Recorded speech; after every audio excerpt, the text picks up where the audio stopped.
Hello, I'm Tom Wilkinson, and welcome to the Thinking in English podcast, a podcast aimed at intermediate to advanced level English learners. Thinking in a foreign language is a vital step on the road to fluency, and this podcast aims to help you achieve this by discussing various topics, ranging from current events to science, philosophy, economics, and much more. All transcripts of the podcast are now available on the Thinking in English blog. The vocabulary lists, comprehension questions, and articles are there for you to read. The link is in the description, so please check it out. And the podcast is now available on all major podcasting platforms. Apple, Google, Spotify, you name it, you can find it. So please listen where you feel comfortable listening to it. And also, just before we start on today's episode, I'd really like to say thank you to everyone who's reached out and offered me feedback and advice about making this podcast. A shout out goes especially to Nicole for sending me a lovely message through Anchor. If anyone else would like to leave a voice message, I'm happy to put it into the podcast if you'd like other people to hear your voices. So on today's episode, we will look at the new discovery of a giant cat carved into the hills of Peru. The Nazca lines are one of the most impressive and mysterious ancient sites, with an unknown history and complicated design. But first, here's today's vocabulary list. As always, you can find the written list in the description of the podcast and also on our blog, thinkinginenglish.blog. Link also in the description. To unearth. To unearth. This means to discover something in the ground. For example, building at the site was halted after human remains were unearthed earlier this month. To depict. To depict. This means to represent or show something in a picture or a story. For example, ancient cave paintings depict a variety of human, bird, and mythological figures and patterns. To etch. To etch. This means to cut a pattern, picture, etc. in a surface. For example, Rory ordered a baseball bat with his own name etched into the wood. Feline. Feline. A feline is a member of the cat family. For example, a wildlife park with tigers and various other felines. Erosion. Erosion. This refers to the fact of soil, stone, etc. being gradually damaged and removed by waves, rain, or wind. For example, coastal erosion caused the cliff to collapse into the sea. Fertile. Fertile. Fertile land can produce large numbers of good quality crops.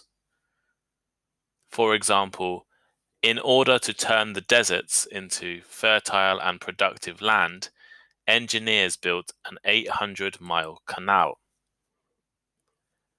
Speculation. Speculation.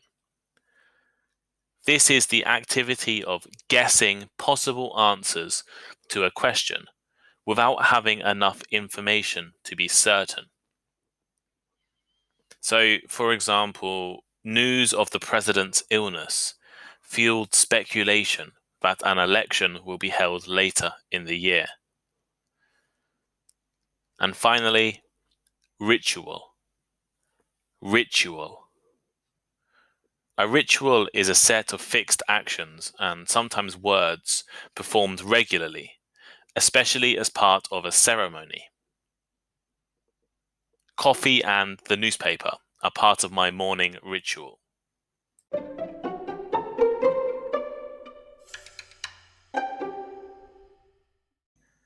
This October, a previously undiscovered example of an ancient mystery was unearthed in South America.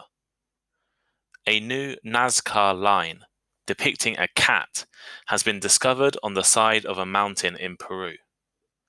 The Nazca lines are large geoglyphs made in the soil of the Nazca Desert in southern Peru. Geoglyphs are large designs produced on the ground and typically formed by rocks, stones, gravel, and dirt. They can be formed by either adding material to the ground to produce the design, or by taking material away. Designs like this exist around the world, with very well-known examples being found in the UK, with a large geoglyph of a horse being incredibly famous here, also in North America and other South American countries. However, I think it is fair to say that the Nazca lines are the most famous in the world. Maybe you have seen pictures of the Nazca lines before. Figures including a monkey, hummingbird, and orca, alongside mysterious lines and shapes, have been etched into the desert of southern Peru, and in recent years become internationally famous. The newest feline geoglyph was discovered as construction workers were preparing to build a new viewing platform for the already discovered glyphs. The feline, which measures about 120 feet long, has wide, orb-like eyes and looks like it is resting in the warmth of the sun. Scientists believe the cat, as with other Nazca animal figures, was created by making depressions in the desert floor, leaving colored earth exposed. In a statement, Peru's culture ministry said the figure was scarcely visible and was about to disappear because it's situated on quite a steep slope that's prone to the effects of natural erosion. It added that the geoglyph, which is about 37 meters long, has been cleaned and conserved over the past week. Recognized as the ancient people that managed to turn the desert into a fertile and green land, the Nazca were also skilled craftsmen who decorated not only their objects with fascinating designs, but also the ground underneath their feet. From 400 AD to about 650 AD, the Nazca etched many lines and pictures into the ground by the simple process of scraping away the upper layer of reddish soil and pebbles to reveal the lighter soil underneath. However, Johnny Eilert, Peru's chief archaeologist for the Nazca lines, told FA news agency that the cat predates the Nazca culture, which created most of these figures. The cat, he said, was actually from the late Paracas era, which was from 500 BC to 200 AD. Between 80 and 100 new figures have emerged over recent years in the Nazca and Palpa valleys, all of which predated the Nazca culture. The Nazca lines have fascinated researchers since their modern discovery in the 20th century. But experts remain divided over why the Nazca civilization and their predecessors dedicated so much time and energy to creating the massive figures. The fact that the geoglyphs can only truly be seen from above has led to significant speculation that the Nazca had access to some form of aircraft. Some even more sensationalist writers have claimed that these were meant to be seen by extraterrestrials. Between the 1940s and 70s, Nazca experts Paul Kosok and Maria Reiche argued that the lines fulfilled astronomical and calendrical purposes. Or, in other words, the lines were connected to the stars and planets, as well as the way these ancient people understood time. In contrast, more recent theories argue that the lines relate to religious rituals designed to encourage rainfall and fertility, or that the lines did not have one purpose, but many different purposes depending on when they were created, how big they are, and other factors. The Peruvian desert's climate has preserved the Nazca lines for thousands of years. but human activity and natural erosion present significant threats to the line's survival.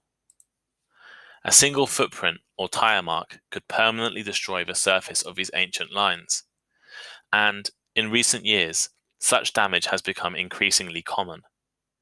In 2014, Greenpeace activists smudged the surface of a Nazca line during a demonstration calling for action on climate change.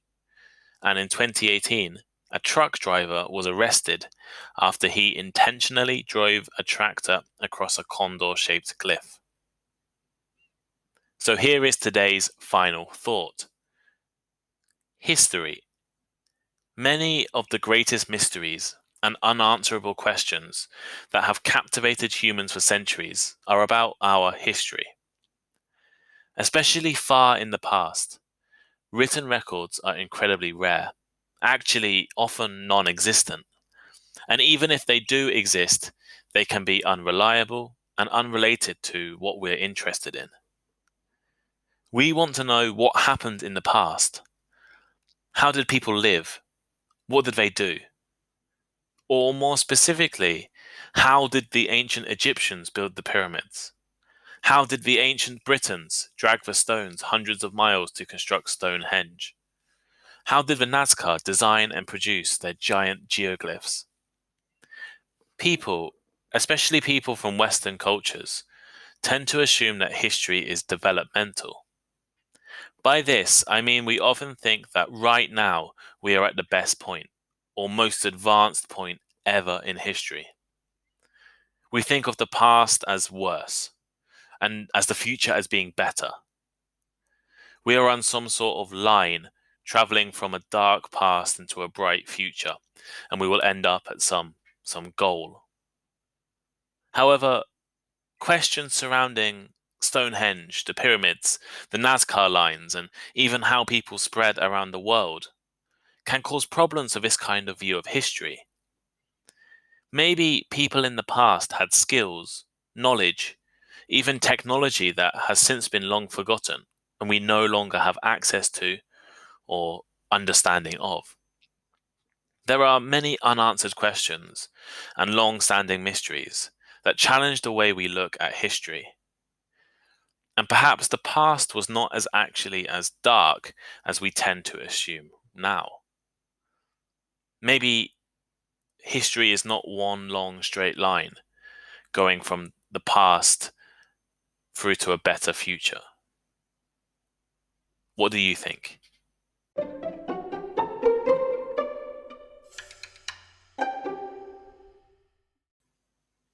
Here are today's comprehension questions. As always, the questions and answers are found in the description of the podcast and also on our blog, thinkinginenglish.blog. Where are the Nazca lines located? How long is the cat etched into the hill? In 2014, which organization's activists smudged the surface of a Nazca line during a demonstration calling for action on climate change?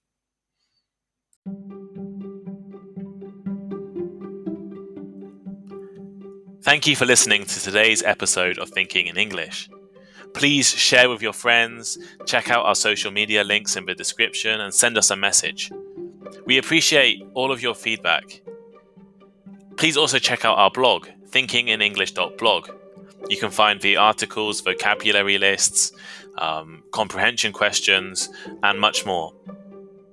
Be sure to definitely check it out in November, because I think at the moment I'm planning on creating daily content throughout the month of November, with some exclusive things you won't be able to hear on the podcast. If you have any ideas for topics, future podcast guests, or other learning formats, please let us know. And also please leave us a rating. Thank you, and see you next time.